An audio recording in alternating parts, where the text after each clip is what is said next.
से लोग ऐसे होते हैं, उनको माला जपने में थोड़ी परेशानी होती है। अभ्यास न होने से वो फेरने में, माला फेरने में कठिनाई होती है। पर जीवन भर कलम घिसी है तो कलम घिसने का अभ्यास बढ़िया होता है, लिखने का। वो लिखने का अभ्यास तो बचपन से ही कराया जाता है। तो इसके लिए भी हमारे महापुरुषों ने साधन बताया है, पुराणों में भी और आनंद रामायण में भी भगवान नाम लेखन को सर्वोपरि साधन कहा है। नाम लेखन से नाम जप की अपेक्षा अधिक लाभ होता है, क्योंकि चित्त की वृत्ति एकाग्र होती है, मानसिक नाम का उच्चारण होता है, नेत्रों से नाम का दर्शन होता है, हाथ से नाम महाराज की सेवा होती है। बहुत अधिक लाभ होता है नाम लेखन से। एक गुप्ता जी थे, एक गांव क्या कस्बा जैसा था, उसके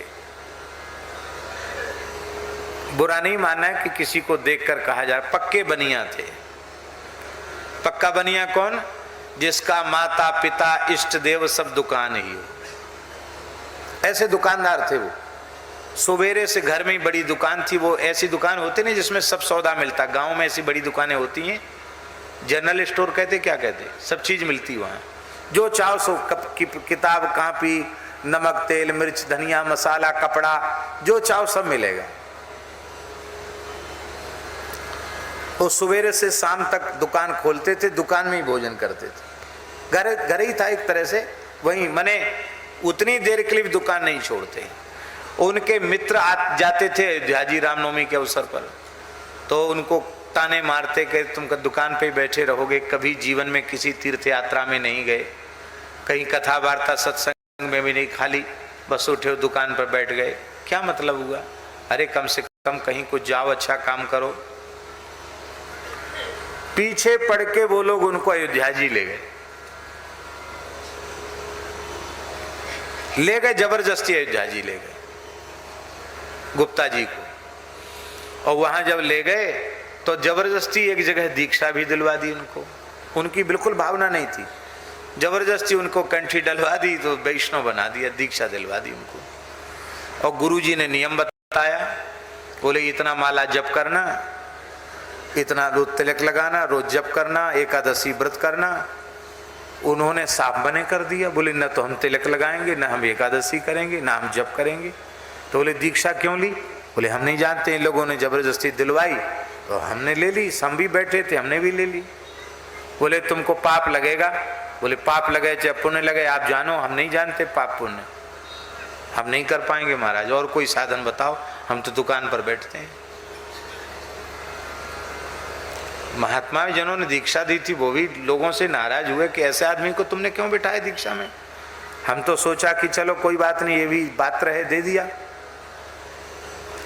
तो बोले माला तो फेरनी पड़ेगी, तुम एक माला तो कम से कम फेरा करो। बोले हमने जानते नहीं माला फेरना कैसे फेरें।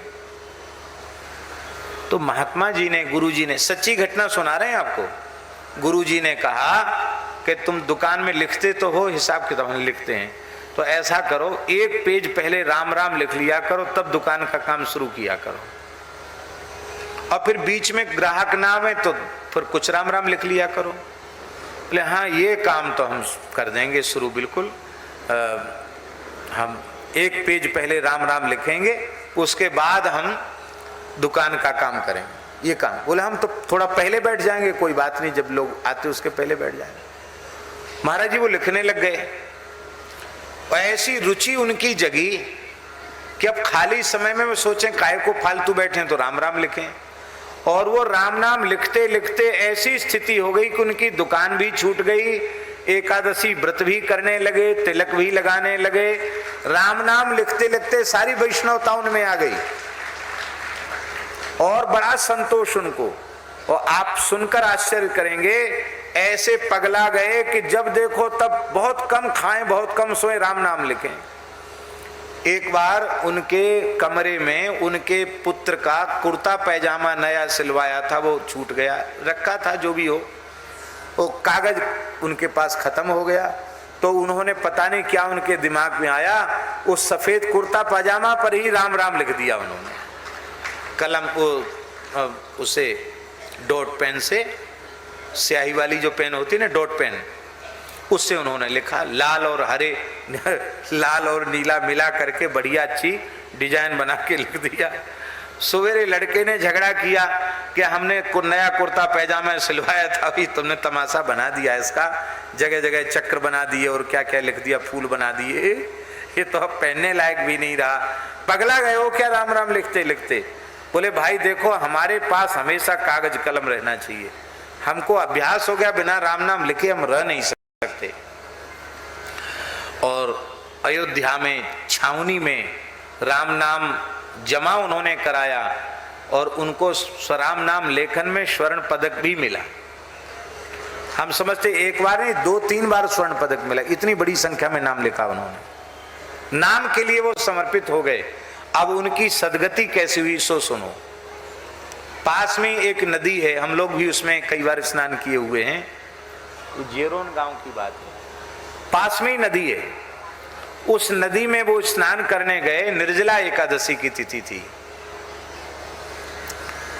और निर्जला एकादशी की तिथि पर उन्होंने खूब चंदन घिसा और चंदन घिस करके सुंदर तिलक लगा के भगवान के प्रसादी चंदन लगाया और जहां जहां हो सकता था दिखाई पड़ता था वहां वहां अपनी नाभि तक सब जगह राम राम लिखा चंदन से। और एक कसेरा था सामने उनके घर के, उस कसेरे को बुलाया। कसेरा जानते ना, कांसे का काम करने वाले, वो नहीं कसेरा नहीं, ये जो चूड़ी वगैरह का काम करते, क्या कहते, मनिहार कहते, क्या कहते, वो चूड़ी वगैरह का काम करते हैं, वो था सामने। उसको बुलाया, बोले भैया हमारी पीठ पे राम राम लिख दो, क्यों उस पे हम लिख नहीं सकते। उससे पीठ पे लिखाया और लिखाने के बाद बोले भैया गुरु मंत्र का जब तो किया नहीं, आज तो कम से कम माला फेर ही लेते हैं। और माला लेके बैठ गया और निर्जला एकादशी के दिन 12 तिलक लगे हैं, शरीर पर राम नाम लिखा हुआ है और माला फेरते फिरते भगवान के धाम को चला गया।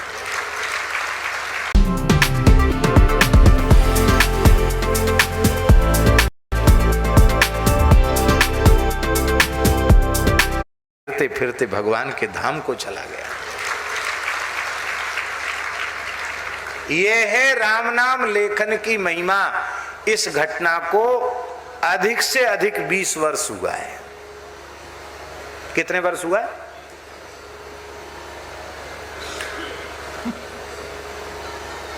ऐसी घटनाएं गीता प्रेस में छपने योग्य घटना, ऐसी घटना।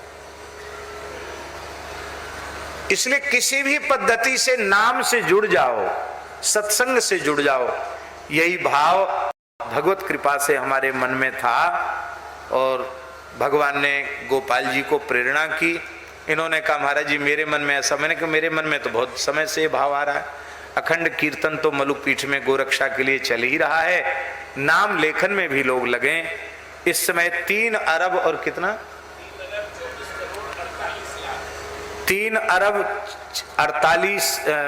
24 करोड़ और 48 लाख नाम मलुपीठ में हस्तलिखित विराजमान हो गए हैं। और ये निःशुल्क पुस्तिकाएं भगवान नाम, हमने राम नाम बैंक नाम नहीं रखा, भगवान नाम बैंक नाम रखा, इसलिए कि जिसका जो इष्ट स्वरूप हो ठाकुर जी के उस नाम को उदारता पूर्वक वह लिख सके। उसमें हमने विशेषकर 3 नाम रखे हैं, सीताराम, राधा कृष्ण और गौरी शंकर।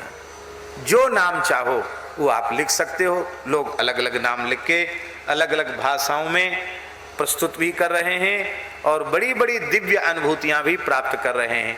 ये पुस्तिकाएं पहले यहाँ उसको खाटू श्याम मंदिर में मिलती थी, लेकिन वहाँ अनियमित, हाँ, खाटू श्याम मंदिर में भी ये शाखा खोली गई थी, पर वहाँ कई बार उपलब्ध नहीं हो पाता है।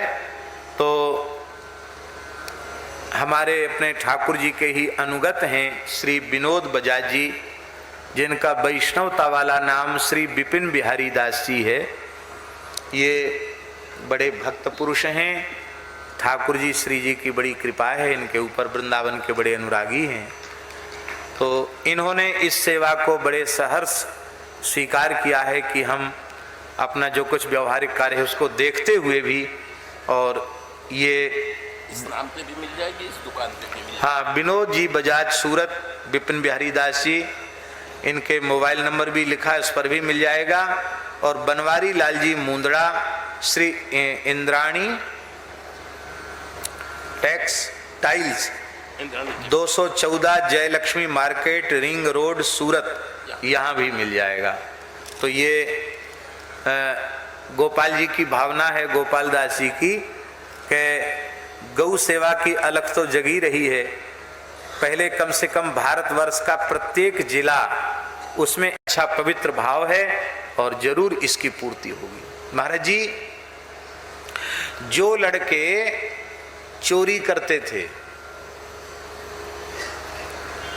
गंदी चीज पीते थे, गंदी चीज खाते थे और दुनिया के उटपटांग काम करते थे कुसंग में पड़ करके,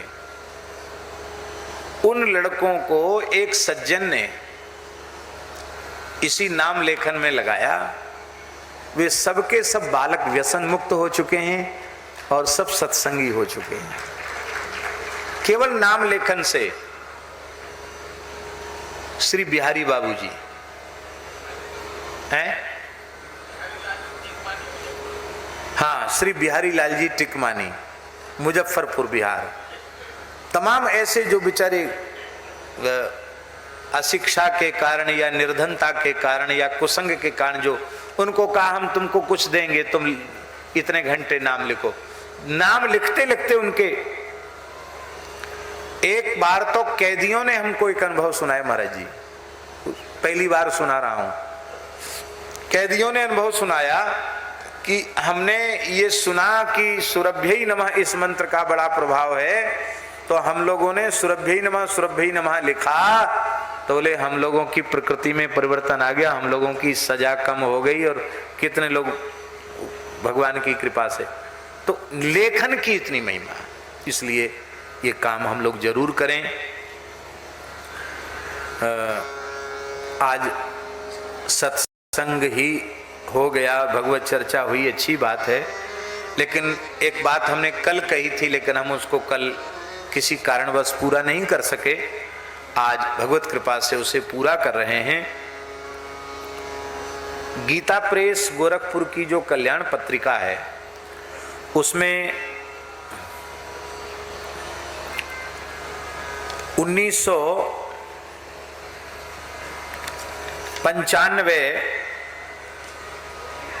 1995 की मासिक कल्याण पत्रिका में, सन 1995 की मासिक कल्याण पत्रिका में एक गोतंत्र नामक लेख छपा है।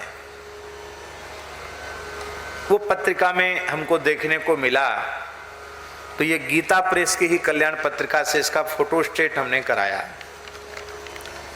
यद्यपि बड़ा संक्षिप्त है, लेकिन ये इतना बढ़िया है कि खेमका जी मिलेंगे तो हम कहेंगे कि आपकी कल्याण पत्रिका के एक लेख, इस लेख को आप एक लघु पुस्तिका के रूप में प्रकाशित करें तो बहुत लाभ लोगों को मिल जाएगा। इतनी अच्छी चीज है ये। इसमें लिखा है, गोतंत्र प्रस्तुत गोतंत्र अनुवादक के पिता अभिनव नागार्जुन को अमरकंटक के एक सिद्ध महात्मा से प्राप्त हुआ था। ये रामदत्त जी शुक्ल इस लेख के प्रेषक हैं। रामदत्त जी शुक्ल लिख रहे हैं कि अनुवादक माने माने रामदत्त जी शुक्ल, इनके पिताजी अभिनव नागार्जुन को अमरकंटक के एक सिद्ध महात्मा से मूल पांडुलिपि मिली थी गोतंत्र की, और यह दुर्लभ तंत्र उनकी गुरु परंपरा से उन महात्मा को प्राप्त हुआ था।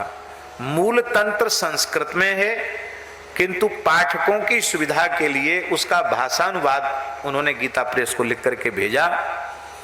इसमें शिव पार्वती का संवाद है, 9 अध्याय हैं, और भगवत प्राप्ति के निमित्त सरल सुगम सर्वोत्तम साधन के रूप में गो सेवा, गो पूजन, गोदान के महत्व को प्रतिपादित किया गया है। गो पूजन, गोदान की विधि, गो सेवा, गो पालन की प्रक्रिया, इसकी फलश्रुति, महात्म्य, मंत्र का जप, गो गायत्री, गो कवच आदि का इसमें बड़ा सुंदर संग्रह किया गया है। तो मूल भाग संस्कृत में है और उस संस्कृत के कुछ श्लोक भी इसमें उद्धृत किए गोतंत्र के।